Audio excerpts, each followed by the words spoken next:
আসসালামু আলাইকুম সুপ্রিয় শিক্ষার্থীবৃন্দ, কেমন আছো তোমরা? আশা করি সবাই ভালো আছো, সুস্থ আছো এবং নিরাপদে আছো। শিমুল মেমোরিয়াল নসল স্কুল অ্যান্ড কলেজের পঞ্চম শ্রেণীর বিজ্ঞান ক্লাসে তোমাদের সবাইকে স্বাগত। উপস্থাপনায় আমি সাবিনা আইরিন সাথী, বিজ্ঞান বিভাগ, শিমুল মেমোরিয়াল নসল স্কুল অ্যান্ড কলেজ, রাজশাহী। আজকে আমরা তোমাদের 12 অধ্যায় আবহাওয়া ও জলবায়ু নিয়ে আলোচনা করব। এখন শুরুতে আমরা দেখে নিই আমাদের শিক্ষণফলে কি কি রয়েছে। তোমরা দেখতে পাচ্ছ, জলবায়ু পরিবর্তনের কারণ ও প্রভাব বলতে পারবে, গ্রিন হাউস সম্পর্কে বলতে পারবে, অভিযোজন সম্পর্কে বলতে পারবে। এখন আমরা দেখে নিই আমরা কি কি বিষয় নিয়ে আলোচনা করব আজকের ক্লাসে।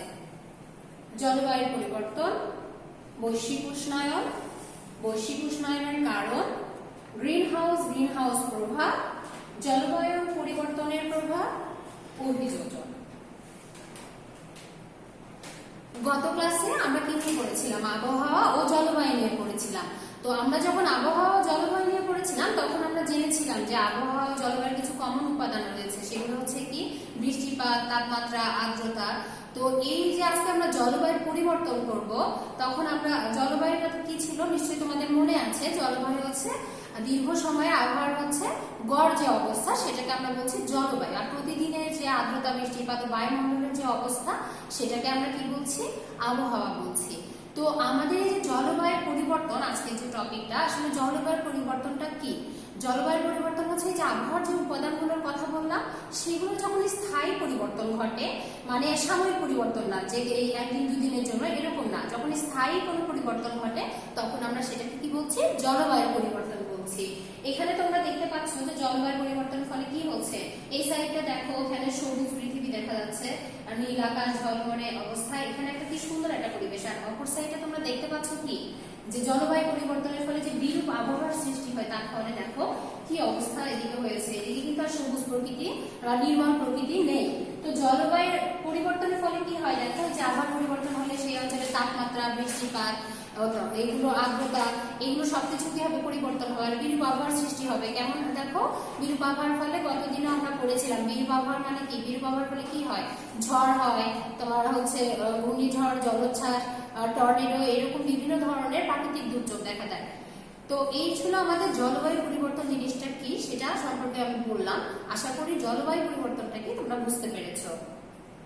এরপর আমরা একটা টার্ম দেখছি, সেই টার্মটা কি? বৈশ্বিক উষ্ণায়ন। এই যে বৈশ্বিক উষ্ণায়নটা কি?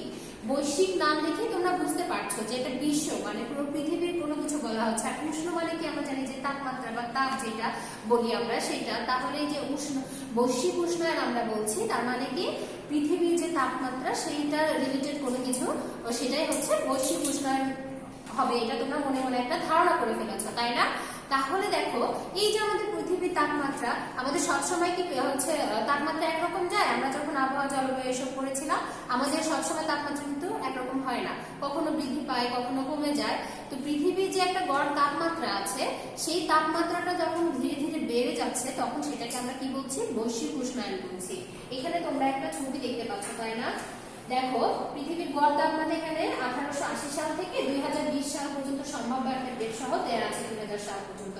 এখানে তোমরা এটা যদি দেখো জিগজ্যাগ করে কিভাবে বৃদ্ধি পেয়েছে, যে 1880 সাল যখন ছিল তখন দেখো পৃথিবীর তাপমাত্রাটা কত নিচে ছিল, মানে কম ছিল। আস্তে আস্তে বৃদ্ধি পেতে পেতে দেখো এটা উপরের দিকে কিন্তু উঠে যাচ্ছে। তাহলে আমরা বৈশ্বিক উষ্ণায়ন বলছি এটাকে, যে পৃথিবীর গড় তাপমাত্রা ধীরে ধীরে বেড়ে যাওয়াকে কি বলে?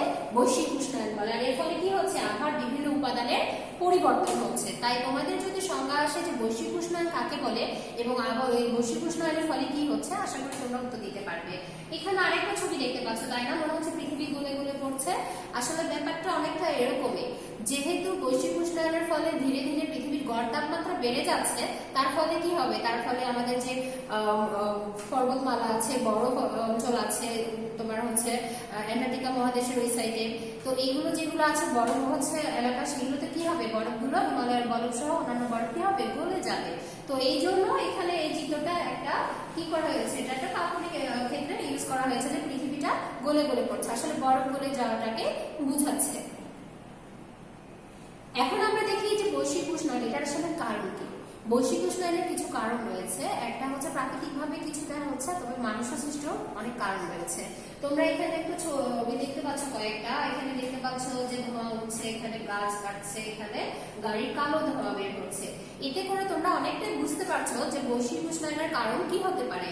আমার যদি প্রশ্ন আসে যে প্রধান কারণ কি, তখন আমরা বলবো কি কার্বন ডাই অক্সাইড গ্যাসের পরিমাণ বৃদ্ধি। যদি বলা হয় বৈশ্বিক উষ্ণায়নের প্রধান কারণ কি, তাহলে হবে কি যে কার্বন ডাই অক্সাইডের পরিমাণ বৃদ্ধি। এখন দেখো এখানে গাছ কাটার একটা ছবি আছে না, তার মানে কি এই যে গাছ আছে, গাছ কি করছে, গাছ আমাদের অক্সিজেন দিচ্ছে, কার্বন ডাই অক্সাইডটা শোষণ করে নিচ্ছে, তাই না? এই যে কার্বন ডাই অক্সাইড শোষণ করছে, এখন যদি আমি গাছ কেটে ফেলি তাহলে কি হবে, এই যে বনায়ন ধ্বংসের ফলে, বনভূমি ধ্বংস করার ফলে হবে কি এই যে কার্বন ডাই অক্সাইডের যে একটা ব্যালেন্স করে রাখে গাছপালা, যে অক্সিজেন দিচ্ছে আমাদের, কার্বন ডাই অক্সাইডের যে শোষণ করে তার খাদ্য তৈরিতে ব্যবহার করছে, এই ব্যালেন্সটা নষ্ট হয়ে যাবে। তখন কি হবে, তখন কার্বন ডাই অক্সাইডের যে পরিমাণ সেটা কিন্তু বায়ুমণ্ডলে বেড়ে যাবে, আর তার ফলে কি হবে, তার ফলে বৈশ্বিক উষ্ণায়ন হবে।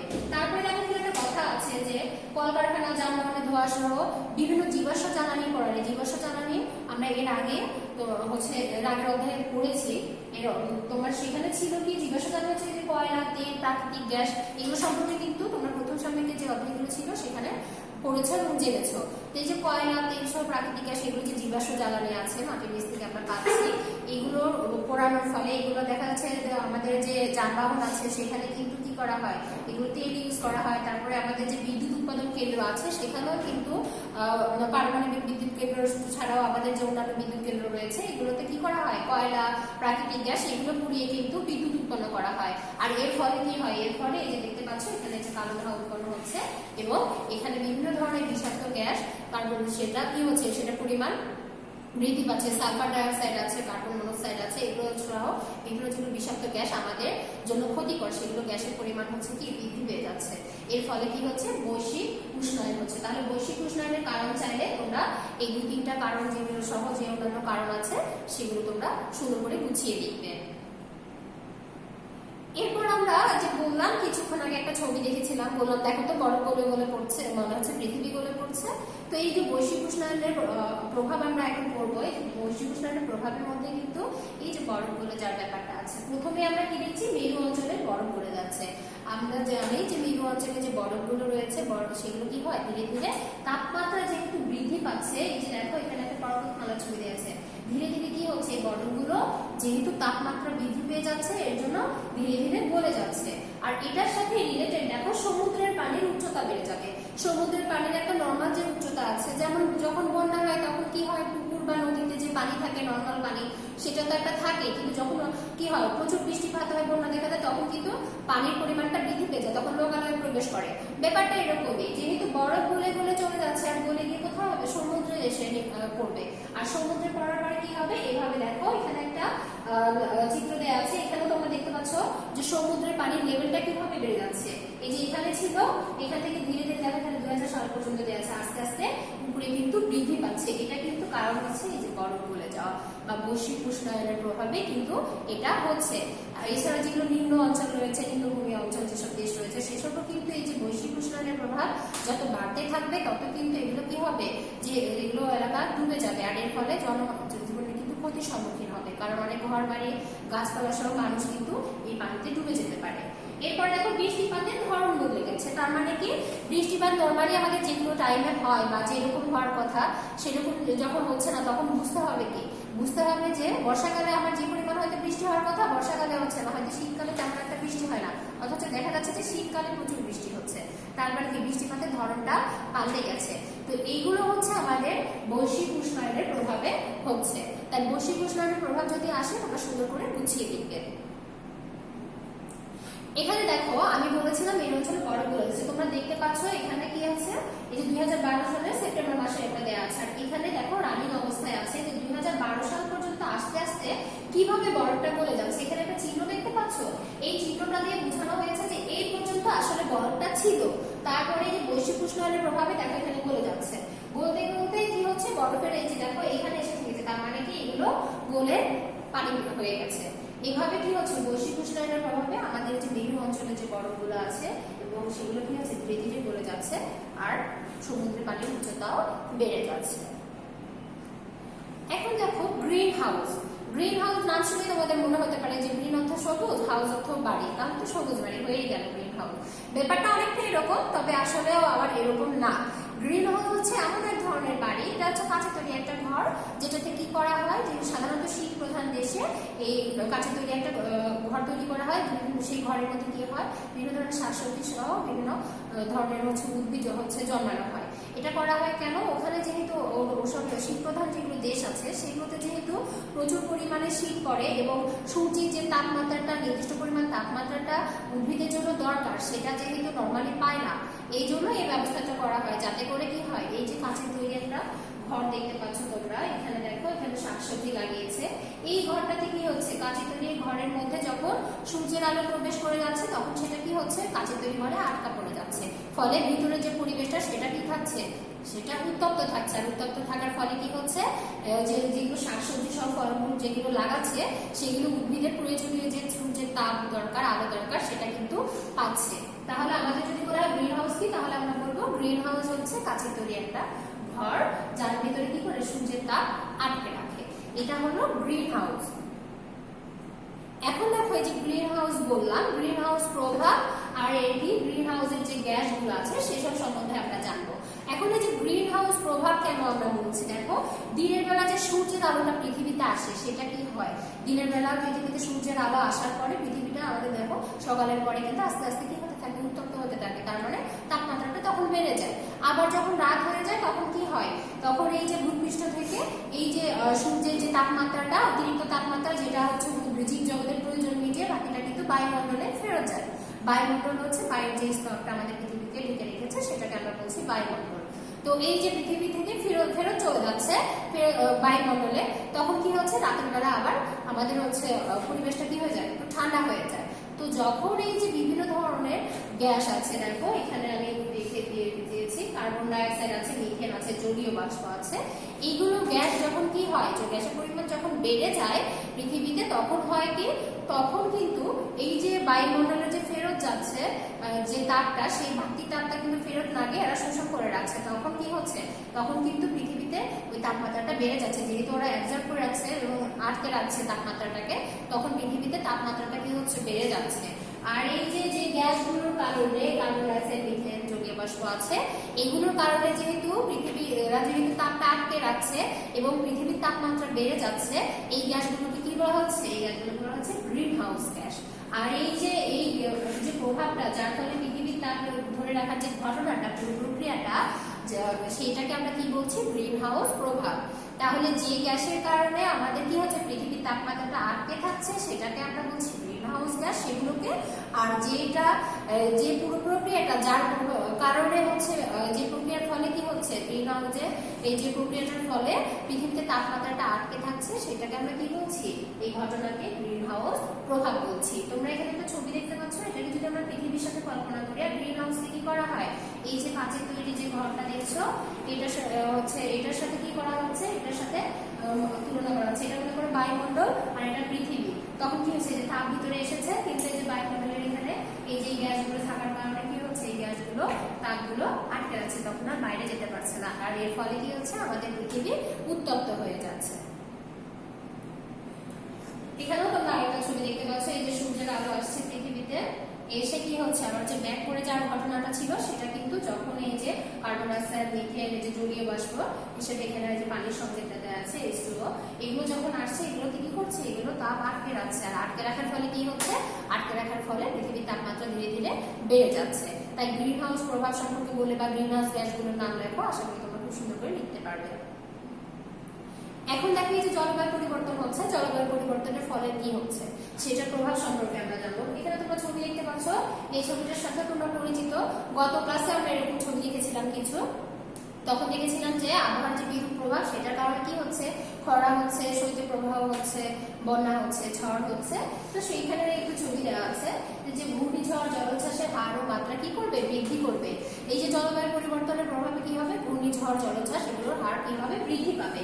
আর দেখো হঠাৎ বৃষ্টিপাত এবং আকস্মিক বন্যা দেখা দিবে। হয়তো যে সময়টা বন্যা দেখা দেওয়ার কথা না, সাধারণত হঠাৎ করে দেখা যাচ্ছে যে এই যে বন্যা দেখা দিচ্ছে।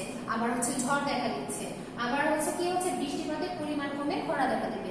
যেহেতু পৃথিবীর তাপমাত্রা বেড়ে যাচ্ছে, এর ফলে কি হবে, এর ফলে দেখো বৃষ্টিপাতের পরিমাণটাও কমে যাবে তাপ বেশি হলে, আর তখন কি হবে, খরা দেখা দিবে। আর খরা দেখা দিলে কি হবে সেটা আমরা গত ক্লাসেও জেনেছি যে খরা দেখা দিলে জীবের জন্য ক্ষতিকর, এটা আবার হচ্ছে উদ্ভিদের জন্য ক্ষতিকর, কারণ এতে করে কি হবে, পানির পরিমাণ যেটা আছে নির্দিষ্ট পানির পরিমাণ যেটা দরকার জীবজগতে সেটার পরিমাণটা কমে যাবে। এবং এই যে তোমার তাপদাহ বা খরা দেখা দিলে এরকম দেখো মাঠঘাট এরকম ভাবে ফেটে যাবে। এরপর দেখো সমুদ্রের পানির উচ্চতা বৃদ্ধি পাবে, নদীতে লবণাক্ততা দেখা দিবে। সমুদ্রের পানির উচ্চতা যদি বৃদ্ধি পায়, সেই পানিটা অবশ্যই প্লাবিত হয়ে কি হবে, আমার হচ্ছে লোকালয়ে চলে আসবে। আর আমরা জানি সমুদ্রের পানি যেহেতু লবণাক্ত, সেই পানিটা যখন চলে আসছে তখন লবণাক্তের পরিমাণটা বেড়ে যাবে। তখন যেগুলো দেখা যাচ্ছে আমাদের নর্মালি যে উত্তরাঞ্চলের আসে বা এগুলোর যে মাটি, সেই মাটিতে লবণাক্তের পরিমাণ আর সমুদ্রের উপকূলবর্তী যেগুলো এলাকা সেগুলো কিন্তু এক না। সমুদ্রের পানি যখন চলে আসছে আমার লোকালয়ে তখন কিন্তু কি হবে, তখন হচ্ছে লবণাক্তের পরিমাণটা বেড়ে যাবে, পানি যে মাটিটা থাকবে সেই মাটিটা কিন্তু লোনা হয়ে যাবে। আর এর ফলে কি হবে, নর্মালি যেগুলো উদ্ভিদ বা ফসল যেগুলো তোমার লোনা পানি মাটি ছাড়া জন্মাতে পারে না, সেগুলো কিন্তু টিকে থাকতে পারবে না। তো এইটা হচ্ছে যে সমুদ্র পানির উচ্চতা কিভাবে বৃদ্ধি পাবে, আমি কিন্তু কিছুক্ষণ আগেও ছবিতে দেখিয়েছি। তাহলে নদীতে লবণাক্তের পরিমাণটা হচ্ছে বেড়ে যাবে, আর নদীতে যদি লবণাক্তের পরিমাণটা একটু বেশি হয় তাহলে কিন্তু ওইটা নদী ছাপিয়ে কিন্তু লোকালয়ে এসে মাটিটুকেও লবণাক্ত করে ফেলবে, ফলে ফসলের কিন্তু ক্ষতি হবে। এবং আমাদের তখন কি করতে হবে সেগুলো আমরা একটু পরে দেখছি। এখন দেখো জলবায়ু পরিবর্তনের হার কমানো। এখন আমরা কি দেখি জলবায়ু পরিবর্তনের হার কিভাবে আমরা কমাতে পারি। তো যেহেতু আমরা বলেছিলাম যে প্রধান কারণ ছিল বৈশ্বিক উষ্ণায়ন বা জলবায়ু পরিবর্তনের, সেখানে কি ছিল, কার্বন ডাইঅক্সাইডের পরিমাণ বৃদ্ধি।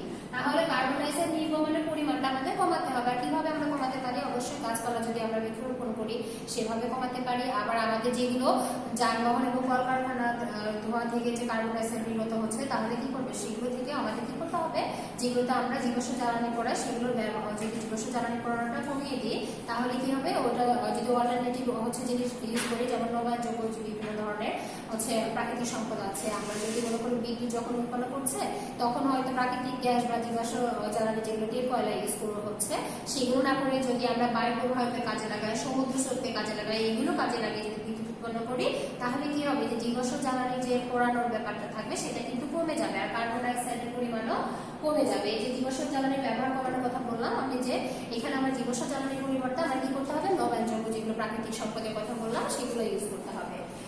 তারপরে দেখো বৃক্ষরোপণ করার কথা আমি ইতিমধ্যে বলে ফেলেছি যে বেশি বেশি গাছ লাগাতে হবে। প্রয়োজনে আমরা গাছ কাটতে পারি, তবে যে পরিমাণ গাছ আমরা প্রয়োজনে কাটি না কেন তার দ্বিগুণ পরিমাণ আমাদের কি করতে হবে, গাছ লাগাতে হবে। আর বৃক্ষনিধন করা যাবে না, বনায়ন সৃষ্টি করতে হবে। এরপর দেখো দৈনন্দিন জীবনে শক্তির ব্যবহার কমানো। শক্তির ব্যবহার কমানো বলতে আমরা এই যে লাইট ফ্যান বিভিন্ন ধরনের জিনিস ব্যবহার করছি, এগুলোতে কি হচ্ছে, বৈদ্যুতিক বিদ্যুৎ শক্তি যেটা ব্যবহার করা হচ্ছে, আমরা যদি অল্টারনেটিভ হয়ে চিন্তা করি যে সৌরশক্তিটা যদি আমরা ব্যবহার করি, এটা কিন্তু যে নবায়নযোগ্য যে শক্তির কথা বললাম সেটার মধ্যে পড়ে গেল। এগুলো করলে কি হবে, আমরা বিনা প্রয়োজনে আমরা হয়তো লাইটটা বা ফ্যানটা চালালাম না, আমরা অফ করে দিলাম, হয়তো ঘুম থেকে বের হয়ে গেছি, তখন আমার লাইট বা ফ্যানটার প্রয়োজন নেই, কেউ নেই, আমি অফ করে দিয়ে গেলাম। তাহলে এটা হচ্ছে সীমিত পর্যায়ে যদি আমি ভাবি, তাহলে এইভাবে আমরা কি করতে পারি, শক্তির ব্যবহার কিন্তু কমাতে পারি। যে জায়গাটায় হয়তো আমার পায়ে হেঁটে গেলেও হবে বা সাইকেল চালিয়ে গেলেও হবে, সেই জায়গায় যদি মোটর যান বা অন্যান্য যানবাহন যেগুলো থেকে হচ্ছে তোমার কালো ধোঁয়া বের হয় বা এই ধরনের যানবাহন যদি ব্যবহার না করি, এতে করে কিন্তু কি হবে, এতেও করে যে জলবায়ু পরিবর্তনের প্রভাব এটা কিন্তু পরিবর্তনের হারটা কমানো যাবে। তাহলে এইভাবে আমরা কার্বন ডাইঅক্সাইডের হচ্ছে নির্গমনের হার কমিয়ে, জীবাশ্ম জ্বালানির হচ্ছে ব্যবহার কমিয়ে, নবায়নযোগ্য শক্তি ব্যবহার করে আমরা কি করতে পারি, আমরা জলবায়ু পরিবর্তনের হার কমাতে পারি। এখন দেখো নতুন একটা শব্দ তোমাদের জন্য, একেবারে অভিযোজন। অভিযোজন জিনিসটা কি, এই যে জলবায়ুর পরিবর্তন হচ্ছে আমরা দেখলাম, এখন জলবায়ুর পরিবর্তনের সাথে সাথে কি হবে, তার সাথে আমাদের খাপ খাইয়ে চলতে হবে। খাপ খাইয়ে মানে মানিয়ে নিয়ে চলা, যেটা সেটার সাথে চলার জন্য আমরা কি করছি, দেখো খাপ খাওয়ানোর যে কর্মসূচিগুলো বেঁচে থাকার জন্য গৃহীত যে কর্মসূচি, সেটাকে আমরা কি বলছি, যে সেটাকে আমরা বলছি অভিযোজন। তাহলে কি বললাম আমি, এই যে জলবায়ু পরিবর্তন হচ্ছে এটার সাথে টিকে বেঁচে থাকার জন্য আমাদের যে পদক্ষেপগুলো গ্রহণ করা হচ্ছে সেগুলোকে আমরা কি বলছি, অভিযোজন। তো দেখো অভিযোজনের উদ্দেশ্যটা কি, অভিযোজনের উদ্দেশ্য হচ্ছে এই যে জলবায়ু পরিবর্তন হচ্ছে এটার ফলে যে সৃষ্ট ঝুঁকি সেটা কমানো যাবে, আর পরিবর্তিত যে পরিস্থিতি সেটার সাথে টিকে থাকার জন্য আমার জলবায়ু পরিবর্তন হয়ে গেছে, তাপমাত্রা বেড়ে যাচ্ছে, তারপরে কি আমি হচ্ছে এটার সাথে আমাকে নিজেকে মানিয়ে নিব না? মনে করো তোমার রুমে এসি চলছে, ইলেকট্রিসিটি চলে গেল, এখন ইলেকট্রিসিটি চলে যাওয়ার পরে এখন তুমি যদি মনে করো যে আমি এই তো আর আমার তো এসি চলছিল, রুম অনেক ঠান্ডা ছিল, আমি তো থাকতে পারছি না, তা তো আসলে না। তখন আমরা কি করি, ওটার সাথে আমরা মানিয়ে নিই, যতক্ষণ হয়তো ইলেকট্রিসিটি আসছে না, রুমের পরিবেশটা গরম আছে, সেটার সাথে মানিয়ে নিয়ে কি করি আমরা থাকার চেষ্টা করি। তো এইভাবে আমাদের জলবায়ু পরিবর্তনটা হচ্ছে, ঝড় বৃষ্টি এগুলো যে বেড়ে যাচ্ছে বা প্রাকৃতিক দুর্যোগ দেখা যাচ্ছে, এগুলোর সাথে আমাদের কি করতে হবে, মানিয়ে নিয়ে চলতে হবে। মানিয়ে নিয়ে চললে কি হবে, আমাদের এই যে পরিবর্তিত যে পরিস্থিতি সেটার সাথে কিন্তু আমরা মানিয়ে নিয়ে চললে আমরা কিন্তু টিকে থাকতে পারবো। এরপরে দেখো, এখন তোমরা সবাই মোটামুটি অভ্যস্ত হয়ে গেছে, তাই না? আমাদের একটা সবকিছু পরিবর্তন এসেছে। আমরা যেরকম ক্লাস করতাম সেভাবে কিন্তু এখন আর ক্লাস করতে পারছি না। আমরা কিভাবে ক্লাস করছি, আমরা অনলাইনে ক্লাস করছি। তো এই যে অনলাইনে ক্লাস করছি, এটা কিন্তু পরিবর্তিত একটা পরিস্থিতি। তার মানে এই যে করোনার মতো একটা ভাইরাসের কারণে আমাদের যে একটা দুর্যোগের সৃষ্টি হয়েছে, এই পরিস্থিতিতে কি করছে, এই পরিস্থিতিতে তোমরা হচ্ছে মানিয়ে নিচ্ছ। এই পরিস্থিতিতে কি তোমরা পড়াশোনা বাদ দিয়ে সবাই বসে আছো, বা আমরাও কি ভাবছি যে স্কুল তো চলছে না, তাহলে আর পড়াশোনা করানোর কি দরকার, বা যেভাবে চলছে চলুক, কিভাবে বাচ্চারা পড়াশোনা করছে বা আমরা কিভাবে করবো, তা কিন্তু না। এই যে একটা নতুন সিস্টেম চালু হয়েছে, এই পরিস্থিতির সাথে তোমরা কি ছিলে না, পরিচিতও ছিলে না, এরকম করে অভ্যস্তও ছিলে না। এটার সাথে তোমরা কি করলে, এটার সাথে তোমরা নিজেদেরকে মানিয়ে নিলে। তাহলে দেখো, পরিবর্তিত পরিস্থিতির সাথে নিজেকে মানিয়ে নিয়ে যে টিকে থাকা, অভ্যস্ত হওয়া, এই পরিস্থিতিটাকে আমরা কি বলছি, অভিযোজন বলছি। তাহলে আমাদের যে কোনো পরিস্থিতিতে কি করতে হবে, সেটা প্রাকৃতিক হোক বা সামাজিক হোক, যে কোনো পরিবর্তিত পরিস্থিতিতে আমাদের নিজেদেরকে মানিয়ে নিতে হবে। এখন দেখো, এর মধ্যে কি কি রয়েছে। এই যে আমরা বলছি পরিবর্তিত পরিস্থিতিতে যথাযথ ব্যবস্থা গ্রহণ করছি, এর মধ্যে আছে ঘরবাড়ি, বিদ্যালয়, কলকারখানা, এগুলো অবকাঠামোর উন্নয়ন। অবকাঠামোর উন্নয়ন বলতে কি বোঝাচ্ছে, যেগুলোতে নর্মালি দেখা যাচ্ছে বিভিন্ন ধরনের প্রাকৃতিক দুর্যোগ দেখা যায়, উপকূলীয় অঞ্চল যেগুলো রয়েছে, ওগুলোতে যেগুলো ঘরবাড়ি নির্মাণ করা হয় বা স্কুল যেগুলো থাকে, সেগুলো কিন্তু পরবর্তীতে কি হয়, স্কুল সাধারণত দেখা যায় যে ওটা হচ্ছে আশ্রয় কেন্দ্র হিসেবে ইউজ হয়, যখন হচ্ছে ঝড় আসে বা ঘূর্ণিঝড় সহ জলোচ্ছ্বাস এই ধরনের যখন প্রাকৃতিক দুর্যোগ দেখা দেয়। তাহলে ওটা কি আমার হচ্ছে নর্মালি আমাদের অন্যান্য এলাকায় যে ধরনের স্কুলের হচ্ছে বিল্ডিং গুলো আছে সেরকম থাকলে হবে? অবশ্যই হবে না। কারণ আমাকে ভাবতে হবে যে পানির লেভেলটা কোন পর্যন্ত আসলে অন্তত পক্ষে, আমার যদি একতলা হয় বা নিচু জায়গায় হয় স্কুলটা, তাহলে কি হবে, আমার কিন্তু ওই যে পানির লেভেলটা বেড়ে গেলে বা জলোচ্ছ্বাস হলে, বন্যা হলে, ঝড় হলে কিন্তু ওটা ডুবে যেতে পারে বা আক্রান্ত হতে পারে। তাহলে আমার একটা কি হতে হবে, আমার একটা মজবুত বিল্ডিং হতে হবে, এবং অবশ্যই সেটা গ্রাউন্ড ফ্লোরটা হচ্ছে তোমার হবে না, গ্রাউন্ড ফ্লোর থেকে উপরের ফ্লোর, সেকেন্ড ফ্লোর থেকে শুরু হবে, যেখানে কি করবে, সেখানে স্কুল টাইমে স্কুল চলবে। আর যখন এই ধরনের প্রাকৃতিক দুর্যোগ দেখা দিবে, তখন কি হবে, তখন কিন্তু ওখানে আশ্রয় কেন্দ্র হিসেবে ইউজ হবে, মানুষ এসে কি করতে পারবে, আশ্রয় নিতে পারবে। তো এইভাবে তোমার হচ্ছে ঘরবাড়ি, বিদ্যালয় সহ বিভিন্ন অবকাঠামোর যে উন্নয়ন সেটা করা যেতে পারে। আর বন্যা ও ঘূর্ণিঝড়ে আশ্রয় কেন্দ্র নির্মাণ, ওই যে বললাম স্কুল কলেজ যে সহ যেগুলো প্রতিষ্ঠান তোমার ব্যবহার হচ্ছে আশ্রয় কেন্দ্র হিসেবে, এগুলো বাদেও শুধুমাত্র আশ্রয় কেন্দ্র হিসেবে অন্য সময় যে স্কুল বা অন্য কিছু প্রতিষ্ঠান হিসেবে চালু আছে তা না, শুধুমাত্র আশ্রয় কেন্দ্র হিসেবে ব্যবহার হয়, এরকম কিছু কি করা হয়, আশ্রয় কেন্দ্র নির্মাণ করা হয়। উপকূলীয় বনসৃষ্টি, উপকূলীয় এলাকা যেগুলো আছে, আমাদের সমুদ্র উপকূলবর্তী এলাকা যেগুলো আছে, কক্সবাজার আছে, তোমার হচ্ছে চট্টগ্রাম সহ এগুলো যে এলাকাগুলো আছে, টেকনাফ, তো এগুলো এলাকাতে কি হয়, এগুলো এলাকা যেহেতু সমুদ্র, ওই যে উপকূল বললাম এলাকা, এগুলোতে আমাদের কি করা হয়, বন সৃষ্টি করা হয়। আমাদের প্রাকৃতিকভাবে কিছু বন রয়েছে, তারপরে আমরা কি করবো, উপকূলীয় বনাঞ্চল সৃষ্টি করবো, আমরা নতুন ভাবে আবার গাছ লাগাবো। সাধারণত দেখা যায় উপকূলীয় এলাকায় যে গাছগুলো হয়, সেই গাছগুলো উপরের দিকে অনেক বেশি হচ্ছে, নিচ থেকে যে শাখা প্রশাখা বিস্তৃত হয়, এরকম গাছ কম লাগানো হয়। ম্যাক্সিমাম ক্ষেত্রে দেখা যায় নারিকেল, সুপারি, দেবদারু এই ধরনের গাছ বেশি লাগানো হয়, অন্যান্য গাছও লাগানো হয়। তোমরা যদি সেন্ট মার্টিনের দিকে খেয়াল করে দেখবে, ওখানে অনেক বেশি নারিকেল গাছ, তাই না, যার জন্য ওকে নারিকেল জিঞ্জিরা বলা হচ্ছে। তো এইভাবে আমাদের কি করতে হবে, উপকূলীয় বনাঞ্চল সৃষ্টি করতে হবে। তাহলে কি হবে, যখন ঝড়ঝাপটা আসবে, এই বনগুলো আমাদের কি হবে, প্রাকৃতিক হচ্ছে বাঁধ হিসেবে সেফটি হিসেবে কাজ করবে। এরপর দেখো, লবণাক্ত পরিবেশে বাঁচতে পারে এমন ফসল উৎপাদন করতে হবে। আমার যেহেতু লবণাক্ত পরিবেশ সৃষ্টি হতেই পারে, ওইটা আমি ঠেকাতে পারছি না, কিন্তু আমাকে কি করতে হবে, আমাকে এমন কিছু করতে হবে, আমার লবণাক্ত পরিবেশে যে ফসলগুলো হয় না সেগুলো কিন্তু চাষ করলে তখন হচ্ছে মানুষ কিন্তু আর টিকে থাকতে পারবে না। তো আমার ফসল উৎপাদন তো করতে হবে, আমার খাদ্যের ব্যবস্থা করতে হবে। তাহলে আমাকে কি করতে হবে, এই যে পরিস্থিতি পরিবর্তন হয়ে গেছে, তার মানে তার সাথে আমাকে অ্যাডাপ্ট করার জন্য আমাকেও কিছুটা চেঞ্জ আনতে হবে। তখন আমাকে এমন ফসল লাগাতে হবে, সেটা ধান সহ অন্যান্য যে কোনো জাত হতে পারে, ফলমূল অন্যান্য জাত হতে পারে, সেগুলো সেগুলোকে আমার করতে হবে কি, যে এমন একটা জাত লাগাতে হবে, এরকম বিভিন্ন জাত উদ্ভাবন হয়েছে।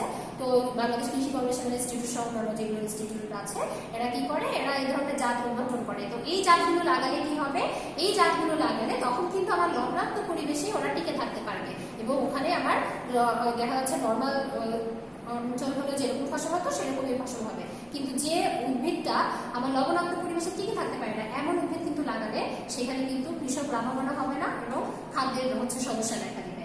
এরপর দেখো জীবনযাপনের ধরন পরিবর্তন। অবশ্যই আমাকে জীবনযাপনের ধরন পরিবর্তন করতে হবে।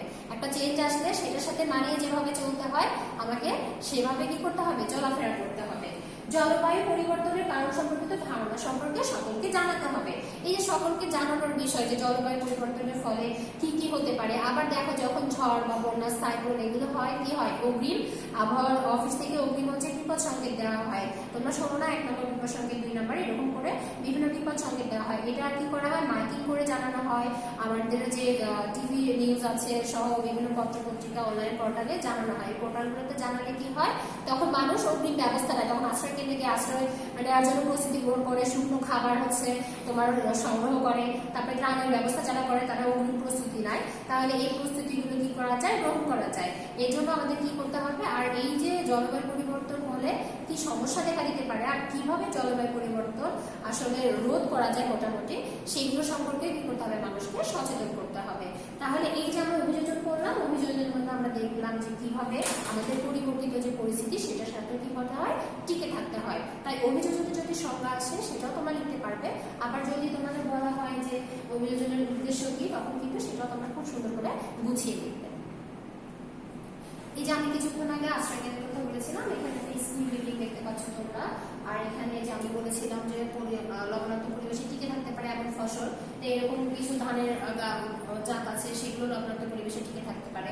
আর তোমরা এখানে দেখছো একটা লোক পানির উপরে বিভিন্ন কিছু একটা লাগিয়েছে। তো বিভিন্ন ধরনের শাকসবজি সহ অনেক ধানও দেখা যায় যে এরকম যেহেতু যেসব এলাকায় সবসময় দেখা যাচ্ছে বন্যা দেখা দিচ্ছে, তারপরে তোমার জলোচ্ছ্বাস বা প্রাকৃতিক অন্যান্য দুর্যোগের কারণে এলাকা হয়তো ডুবে গেছে, তাহলে কি হবে, ফসলের জমি তোমার ডুবে গেছে, আমি ফসল চাষ না করলে চাষে কতদিন থাকবে, ওভাবে তো টিকে থাকতে পারবে না।